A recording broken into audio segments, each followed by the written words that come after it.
Yeah, so tonight we've got Spartan Ops, our new cooperative episodic multiplayer mode. So we have that playable. We also have war games here. So we're showing a couple different PvP modes, Infinity Slayer and Regicide, 2 new modes for Halo. Spartan Ops really for us is kind of taking co-op forward. And so what it is, it's a whole season. So season 1 of Spartan Ops is part of the Halo 4 package. And every week we're going to release 1 episode of a linear story that takes place on the UNSC Infinity, the fiction being you are Spartan 4 serving aboard the UNSC Infinity. So every week a linear episode and 5 game missions that you can play cooperatively with your friends. So really the idea of having sort of a continuing story that you participate in, as well as a place to show up every week and be able to share that experience with your friends. So Season 1 is absolutely built into Halo 4. So everything besides your Xbox Live Gold membership is built into the game. So we really want people to start to experience this new way of kind of delivering and ingesting multiplayer content. Each episode is going to be probably about 5 to 7 minutes. We have a whole story arc, and we've worked with our own writing team and also external consultants on building an episodic, serialized story. It's a really important story. So, the story arc itself holds up against any number of other stories we tell in the Halo universe. So, it's not something we just sort of threw together and said, oh, this kind of helps people move along in multiplayer. It is a meaningful story that we want to tell and that you get to experience. Competitive multiplayer is such a key piece of Halo, and we wanted to make sure that we preserve the things that have made it Halo multiplayer, but also really looked at how do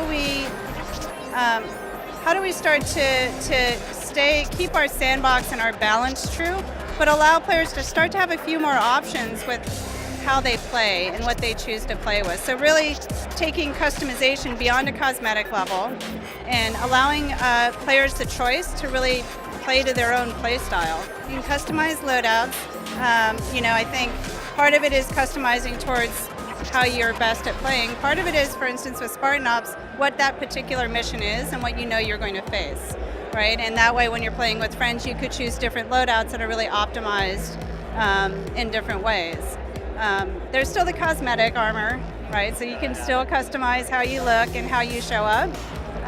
But really being able to play the way you want to is a key tenet for us. There are some new armor abilities and also kind of armor mods that we're looking at. So both short-term and sustained modifications that really just give you a little bit of a boost again to help you sort of play to your play style. So really giving you a little bit of an edge in the places where you feel like you can do better. Not huge game-changing things. The point is not to unbalance the game. It's to let people have choices. Yeah, so that was Infinity Slayer, which is one of our new PvP modes. And it's essentially Team Slayer, but you can drop in personal ordnance. So basically, as you accrue points during the game, at some point you have earned ordnance drops. And so there'll be a couple randomized options of what you can choose to call in, and you can call those in the multiplayer match. Regicide we're also showing, and we have it on the floor as well. It's sort of a king of the hill. You have one person who's the king. It makes for a great dynamic towards the end of the match because everyone gets more points for killing the king. It's kind of like Mario Kart. The response to the gameplay we showed in the briefing has been really incredibly positive. It's been incredible. So the team feels great. I think there's really 2 things from a campaign standpoint that we've really focused on that are really meaningful. One is the storytelling. And not just the kind of story we're telling, but how we're telling it, and really that journey that Chief is taking. The other part is we've added this whole new enemy class, and Halo is built on this amazing sandbox, and we've just added a gigantic new toolbox into that sandbox. So, everything from the encounters and the enemies you face themselves to the things they may drop, it's a huge game changer for the sandbox. We worked through so many different things early on, and yeah, we're really deliberate in thinking all of these things through. We're lucky to have Frank O'Connor, who is amazing at both guiding the team and helping them understand what makes sense, but also when the team really wants to do something, he figures out how to make it make sense in canon and in the universe as well.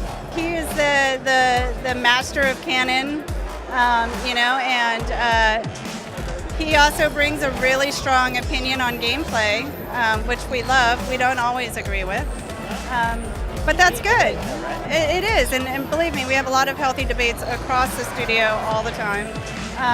But yeah, he and his team have been amazing to work with because it's allowed us, he and his team support the game with incredible stories.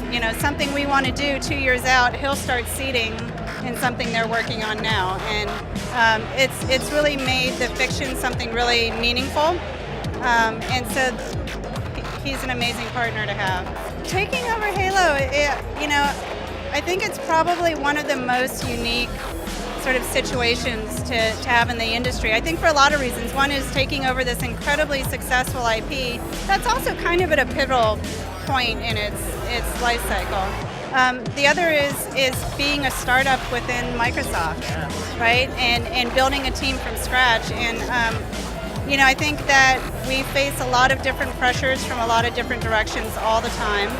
I think we put more pressure on ourselves than probably anybody else does because we love Halo. We're passionate about it as well, and we feel such a stake in making sure that the future of Halo is amazing that I think we end up sort of grinding ourselves into the ground a lot more than,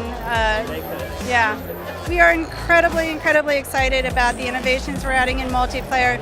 Spartan Ops, personally, we think is going to be a really radically different way of playing with your friends. And on top of that, being able to have your Spartan, carry that Spartan over into war games and have sort of that single character and set of experience points and customization is really amazing.